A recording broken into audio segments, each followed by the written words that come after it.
Next, we've got Ron Quain from American Title in the studio this morning. Ron, good morning, and well, this is your first. I've been doing this for 12 some odd years. We've had him on before. Have we ever had you on? Nope. This is my first time. Yeah, No, that's what it I thought. isn't. Is it really? So I'm a rookie at this, so Oh my give me a little gosh. grace. All All right, right. Mike, I owe you an nice, apology. Mike. Sorry about that. No problem. We're glad to have you. Yeah. One, just huge shout out to you guys at American Title for everything that you do for West USA and the support that you give our agents and the support you're giving us during our 40-year anniversary and being part of all the festivities and the fun. So we appreciate that. We are super excited to be a part of that. I mean, we love supporting West USA and all the real estate community in Arizona. All right, so let's jump into some title stuff. So one day I woke up and FinCEN was a thing, and then I woke up after I got filled out all of this paperwork. FinCEN's not a thing, and then But it became a thing again. and then it might become a thing then it again, and then what? I mean, real quickly, what is FinCEN? Because there's some people that this could be their first time tuning in, and are we worried that there's going to be some sort of modification to FinCEN that's going to come into our lives? There's a reasonable chance that it's going to come back. The government has appealed the ruling in Florida, and the Fidelity appealed their ruling where they lost their case, and so that appeals, both of those appeals are like step one, the one where the government did the appeal. There's a pretty good chance they're going to come in soon and ask to have that ruling vacated where the government lost. If that happens, we could see FinCEN come back, with probably some notice in the past with that Corporate Transparency Act where they eventually went away.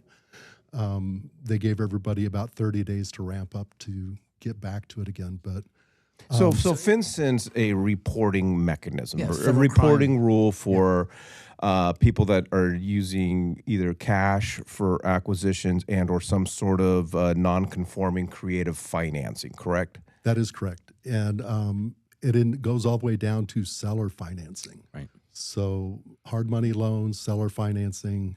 Yep. Anytime you buy a property and you do it in the name of an LLC or a trust Or a trust. Yeah, any kind of organization, really. And it's we partnered with a company called Real Estate Report in the East Coast. They've been doing this same reporting on the East Coast for years. This isn't new to the country. It's new to Arizona for sure, and most of the West Coast. But I think the issue is, from your guys' perspective, from the title world, is why is it your responsibility to have me complete all the documentation and all the paperwork? We are top of the list on the list of people that have to report, and real estate agents are on that list as well if they're handling deeds, and which hopefully none of them are doing that. But there's the fine structure for a title company is pretty horrendous. It's thousands of dollars per transaction that it's not done. That's why you're probably not going to see title companies close escrows without all this being completed prior to closing. It's why when you see the flippers, probably every single leg of a flip, if they are signed 2 or 3 times, every single one of those legs is going to have to be completed before, as it goes, because you never really know who that last person is. And if it's not done prior to closing, then closings will be delayed. So even though it's been postponed again, or it got to stay because of the fact of the lawsuits that are out, the escrow service companies are being told and instructed to continue to collect all this information. They're suggesting that buyers complete the information as part of the closing transaction. If a title and escrow company has to do the work, and if they choose to do all the work themselves, it's 4 or 5 hours worth of work to get that information is what they're saying the average would be. We weren't in it long enough to really know. We chose to partner with a company on the East Coast that's been doing it for years, and their process, from a title company standpoint, the process for us is maybe 30 minutes by using them, and they do it, and they insure us, and they insure the buyers and sellers that the reporting's done correctly. and they give us a green light that it's okay to close. So I think the takeaway on it is don't ignore it. Don't necessarily worry and stress about it right now, but pay attention when you hear FinCEN, and because it's likely to come back in some form. We don't know what that form's going to look like. That's correct. Yeah, Go ahead. No, I was just going to say it's kind of like that 8300 form or whatever it's called. That any time that you deposit over $10,000 within a 365 day, the bank has to report to to FinCEN anyway, and that's been going on for 30 years. So it's because what they're trying to do is eliminate drug money and things of that nature still, or funds being misdirected or redirected into some of these political federal issues. But again, I mean, I have a bunch of LLCs that I have for properties, and I have a couple of businesses that are in them. And I just went to FinCEN and I filled out the stupid BOI. It takes you like 10 minutes. You fill it out, and once you get your number, it's even easier to do the ones that follow. And I guess the end result from people I've talked to about it is they're all afraid that the government's in your stuff. And the reality is the government's already in your stuff. So the reality is if you think that by not reporting to FinCEN that, your LLC and you've got an LLC that owns an LLC that owns an LLC and that ends up being owned by your trust, hence a typical investor, then you better just fill it all out anyway. All right, let's move along to a lot of change. I mean, fraud is a big problem, and we're seeing some changes into mobile notaries, and people are getting more and more creative on how they're committing fraud and stealing from people. And you're in it. I'm sure you got stories upon stories and upon some good stories. But let's talk about the one change, the mobile notary, why, and then let's get into fraud and what, as agents, would help us to be on the lookout for, what we should be on the lookout for. The biggest thing from an agent standpoint on seller fraud is if somebody calls you that you've never met, they're asking you to list a piece of land in who knows where, Casa Grande, someplace you don't do business in, somebody you've never met, they got your name from the internet. It's a good idea. I know West USA, I'm pretty sure they have something in their portal to do name checking to make sure Mobile app forward. Yeah. Use the tools that you have to ensure that the person you're working with is actually the owner of the property. A lot of these vacant houses, vacant pieces of land, the owners don't live in them. So we send letters to the last known address before we'll close an escrow. We need to get a response back from the actual seller that says, this is me. We don't send it to the property. We don't send it to whoever the P.O. box is. We send it to the county records about who the last known owner was and try to validate who those people are before we actually close the escrows. So outside of that, I mean, yeah, I don't know the person, and I'm now just really, because one thing with Forewarn, a lot of times nothing pops up when you put in a phone number. I think one of those are a lot of these sellers trying to do this without going through title escrow, because that would be a red flag for me. But two, if they're not saying, hey, let's not use title escrow, and I find a buyer, we write, American Title in there. What, outside of that letters, what are the escrow? When I call your escrow officer, I go, I'm not 100% sure about this. Even maybe before I even list it and go to market, I'm not 100% sure. How do we verify anything? We have other tools that we use, a company called Closing Lock. They have records that go beyond. We enter their names, their social security numbers.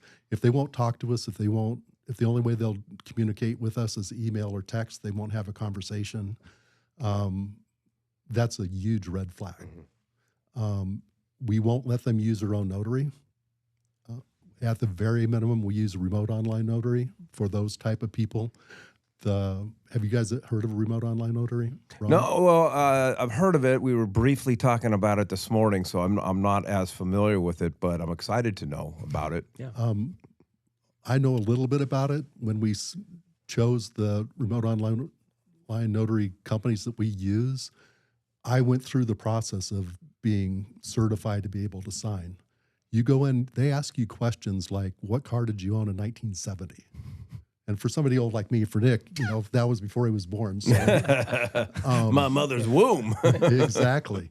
But they ask you things that you're related to, places that you maybe lived, LLCs that you were somehow in contact with, and they ask you 5 questions. You have to get 4 of the 5 correct to be able to sign the documents. Interesting. Yeah, I just actually went through that. Another company that we were buying a home through. And I was like, what's this? What? I said, aren't you going to send a notary to the house? And they're like, oh, no, this is the way we do it now. And I'm like, oh. And then I went through it, and it's exactly what it was. I mean, it said, okay, here's 5 addresses. Did you ever have anything to do with any of these 5 addresses? Mm-hmm. And one was like when I was like 5. And I'm just sitting there going, well, I almost forgot that. Yeah, good luck if you're a used car salesman and they ask you about one car that you owned. Yeah.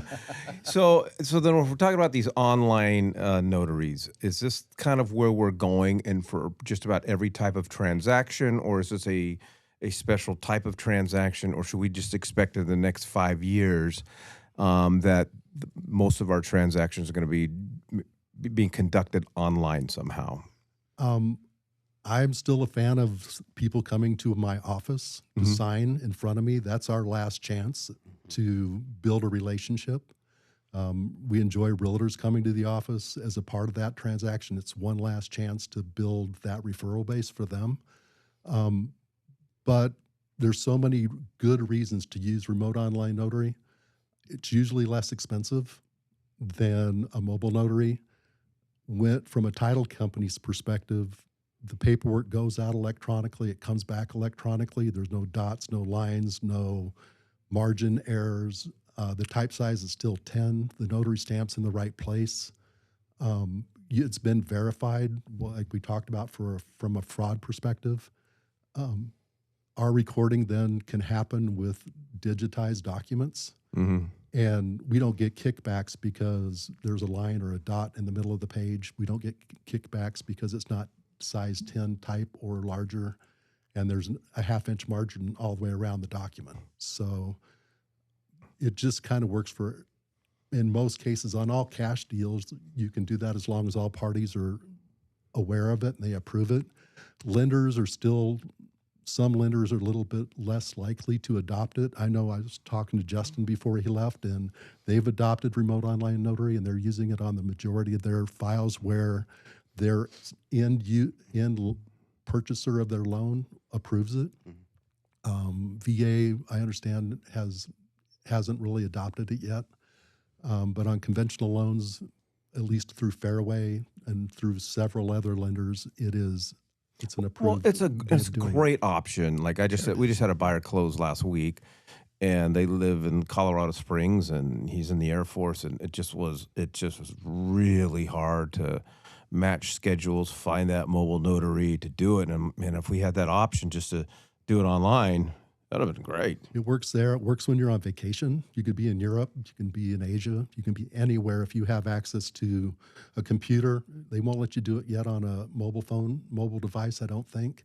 But if you have a computer with a speaker and a camera, and you can answer those questions and they can verify your identity through that, you can use it anywhere. There are some, if you have not citizen, if you're not a citizen of the United States, there's a very small percentage of those people that are going to qualify to use this. So we started the conversation with fraud. I just want to make sure that we touch on it a little bit more. We talk about this a lot, so much that most realtors hear it and they just kind of white noise. It's not going to happen to me. It's not going to happen to me. Well, it's not until it does. And there's posts on the agent forum as of recently as yesterday about agents having issues with their clients getting stuck in a fraud situation. We talk a lot about partnering with very intelligent people who focus on certain things in their world, so you as the realtor don't have to worry about everything. American Title is one of those partners. If you get into a transaction and you're hesitant, concerned, or your spidey senses are going off, you should be reaching out to your American Title rep and having a conversation. They have tools that Ron just talked about that even if your clients are like, you don't want to work with them, you still can leverage what American Title has, have the conversations, bounce the ideas off people who do this every single day. And to Ron's beginning point, if you've never sold land in your life and you get someone that reaches out to you online about helping them sell 40 acres, it's probably a little bit too good to be true. Have more conversations. Use the forewarn. Talk to the brokers, but talk to your American Title representatives. Yeah, and take take that new required deed fraud class. It's an hour long. You can do it online. You can do it live with people. Most live ones have it mixed in with the Firewise and the Arizona Water. And there's a lot of changes in the Arizona Water too that you might want to bring yourself up to speed on. Mm-hmm. But again, just go do it. Doesn't take a lot. Yeah, I think for me with fraud, I mean, my business is a little bit different. I'm not getting just strangers. I'm not marketing myself out there where strangers are going to call me, and so forth. So like if that happened, I'd be like, okay, I got to figure this thing out and go through those steps of how do I verify it. But I have land in cities that I can't even pronounce, and I'm always just worried about like I go to sell it one day and it's already been sold. Like, how do people who own land protect themselves?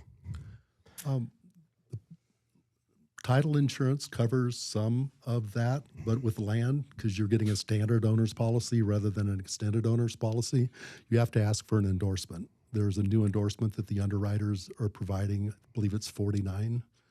It's about $250, and then they will help protect you if your land is. They'll help you get your property back. Yeah, that's good. There's that Maricopa.gov thing too, where you can go in and put your name in your email on any parcel that you want to be notified on. Yeah, we need to get that information out. That I will tell you though, because I have all my properties in that. That is a reactive service. Right. It's an after the fact. Yeah, it's already done. And what Ron's talking about is it's a proactive process. You're actually entering into these types of things beforehand that kind of helps you in that situation. Yeah, it still only helps you once the fraud has happened. Yeah, but exactly. It gives you a little bit of extra. So my thought was, and this could just be not a valid idea, but if I got these pieces of land and I want to try to get ahead of it when something's going down, what if I have one of my other LLCs recorded like a mechanics lien on it or something like that, so that the lien holder gets notified if there's a transaction? You could do that, but then you cloud title, and what if you are not here anymore to help whoever's having to sell your property for you later? Okay, all right. Well, and there's those clouds can also include, think about it. You might own both, but those are separate entities. An LLC is a separate person as far as the law is concerned, even though you own it. And if you put a lien against a property that one of your other LLCs owns, that's another person in the eyes of the state. If you've built if you have any kind of lien protection, or not lien protection, but liability protection, you have to treat each LLC as a truly operating company. Otherwise, it's called an alter ego, and there's no corporate veil my there dog at all. now has an LLC. But here's the point. The point is, once you've created that, to Ron's point, you got to go through all the steps to unwind what you did. And number two, you think you own both, so you're just going to throw a lien on there for $5,000. You could put yourself in a situation that to close that deal, your other company is actually going to have to pay that $5,000. And so in order to release that lien, which could happen if the person's not around. But it might be a better deal than just waking up one day and not owning the land anymore. You have to take that into consideration and weigh the differences. All right. And if your first or the LLC that put the lien against it, if it gets foreclosed on or it gets sued, that's an asset of that LLC.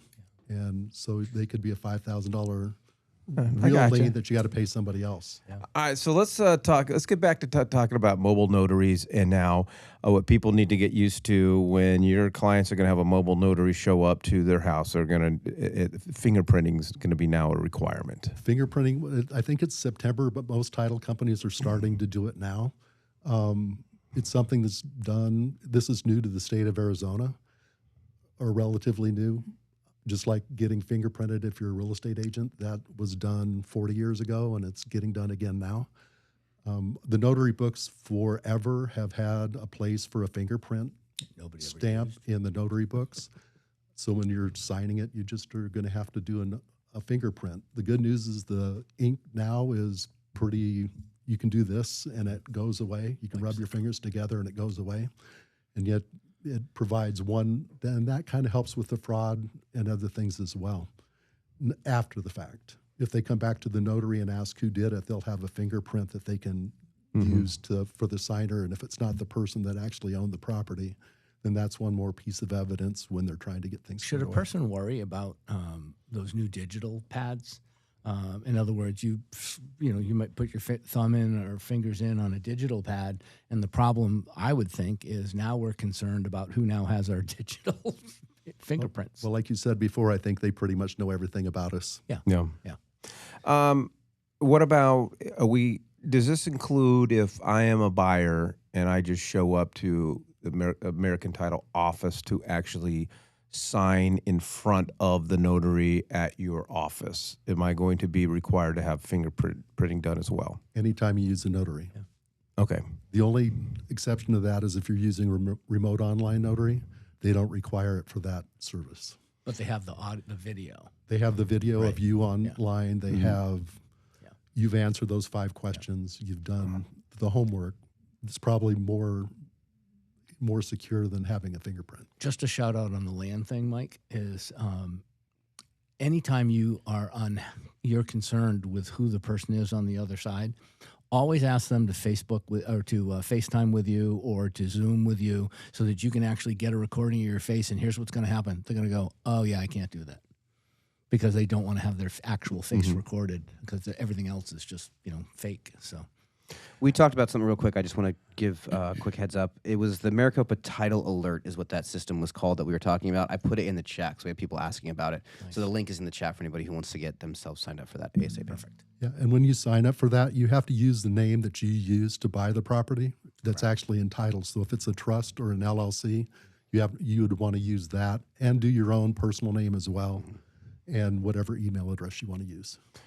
All right. So you've been at this a while. A day or 2. I know that you've seen real estate evolve, and kind of love to get your thoughts on the process and what changes have we seen over the last couple of years. But more importantly, the conversations that you and your team are having about the future, about where real estate's going or where title and escrow is going. What are some of those conversations look like? And because you guys seem to, of course you do. You know stuff before we know stuff, because you operate at a completely different level. I'm out selling homes. I'm not out monitoring lawsuits and claims and things like that. We've seen a lot of changes in the 20 years I've been doing title insurance. Prior to that, I had 20 years of real estate experience. So I've done a little bit of all of it over the years, but our business is your business. Our business is still people business, whether it's in front of them face-to-face or digitally or over a Zoom call. I think we're seeing more and more, especially the younger generation, that would rather get a text than have a conversation. That's probably the biggest change, our ability to communicate with buyers, sellers, and our real estate, partners, for lack of a better word, that, it's gotten different. The business is different, and how we approach people is different. That's the biggest change I think I've seen. And going forward, I think I don't think it's going to back up and go backwards. I think we're going to continue seeing more of the remote online notary, more of, in our business, everybody has a portal. Every lender we work with, you have to log into a portal. Oh, it drives me nuts. Upload things. It's not like it's one consistent place. It'd be, in a best case scenario, American Land Association or the Mortgage Brokers Association would create a portal that everybody had to use. And you'd go to one place, pick and choose who you're working with, and upload your things there. And maybe at some point that would be a wish. If I won't be around to see it, but that would be something that would make most people's lives a lot easier. Remembering 1,000 passwords. Don't get me. It drives me nuts. Yeah, Mike doesn't have to remember 1,000. He has one that he uses for everything. It's 1, 2, 3, 4, 5. In case you want to try to log in anything, Mike has access Mike to. 1, 2, 3, 4, 5. All right, as we wrap up, we appreciate your time. What do we need to know for agents that maybe have not used American Title before? What do we need to know? What sets you guys apart? Obviously, the big one is your long-standing relationship and partnership with West USA. I think speaks volumes. But what is it that you guys? Well, not what you guys do. We know what you guys do. But what is it that you want agents to know about American Title, especially those that have yet to take you out for a spin? One of the best things about American Title is the people that I get to work with every day. I work with amazing people. Some of these people were escrow officers when I was doing real estate, and which is amazing to have those people that I get to work with. We have smart, talented people that we work with. Jim and I both say we're successful in spite of us. So, Amen. That. that's probably it. Our talent, the people that we have working, our account managers from the marketing standpoint, and our escrow staff, our title department, they're just the best that we can get. And we appreciate them every day. Yeah.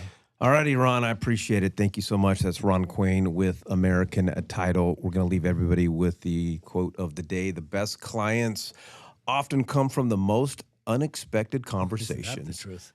That's true. Well, I appreciate everybody joining us. Go out and sell a home.